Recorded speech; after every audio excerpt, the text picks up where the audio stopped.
अहमदाबाद विमान दुर्घटना में विश्वास रमेश का बचना क्या है कोई चमत्कार? विशेषज्ञ से जानिए। क्या कहता है ज्योतिष विज्ञान यात्रा दो प्रकार की होती है। एक तो आप अपने घर से निकले और शाम तक अपने घर वापस आ गए, उसको हम लोग लोकल यात्रा भी कह सकते हैं। दूसरी यात्रा लंबी दूरी की होती है, जिसको मुहूर्त देखकर करनी चाहिए। Ahmedabad plane crash. कल अहमदाबाद में हुए प्लेन क्रैश की दुर्घटना से पूरा देश स्तब्ध है। एयर इंडिया के यात्री विमान में कुल 242 यात्री सवार थे।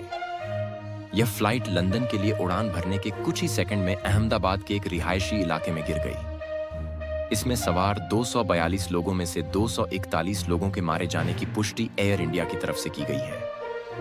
आपको बता दें कि अहमदाबाद में हुई इस विमान दुर्घटना में केवल एक शख्स की जान बच पाई, जिसका नाम विश्वास रमेश है।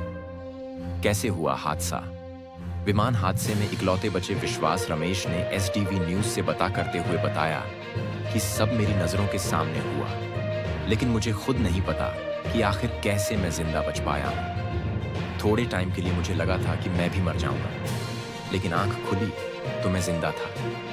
मैंने अपनी सीट बेल्ट निकालने की कोशिश की। इसके बाद मैं वहां से निकल गया। मेरी आंखों के सामने एयर होस्टेज और दूसरे लोग मर गए थे। ये सब कुछ 5 से 10 सेकंड के बीच में हुआ।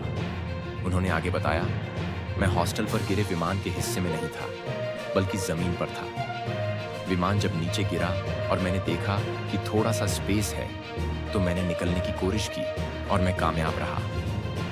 विश्वास रमेश का इस हादसे में बचना किसी चमत्कार से कम नहीं है। इसी को लेकर हमारी बातचीत हुई आगरा के ज्योतिषाचार्य डॉ.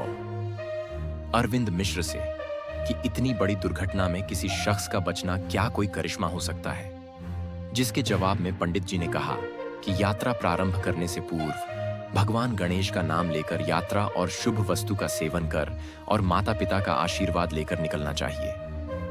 यात्रा में ईश्वर का नाम जप करते रहना चाहिए। कल की जो दुर्घटना हुई है, उसके लिए दुर्घटना का मुख्य कारण ज्वालामुखी योग है, जो प्रातः 5:27 से दोपहर 2:27 तक बन रहा था। कुछ लोगों की जन्म कुंडली में अकाल मृत्यु होता है। वे लोग ऐसी दुर्घटना में मृत्यु को प्राप्त होते हैं। जो लोग बचे हैं, निश्चित रूप से उनकी कुंडली में दीर्घायु होने का योग विद्यमान होगा और ईश्वर की कृपा से उन दोनों का जीवन बच गया।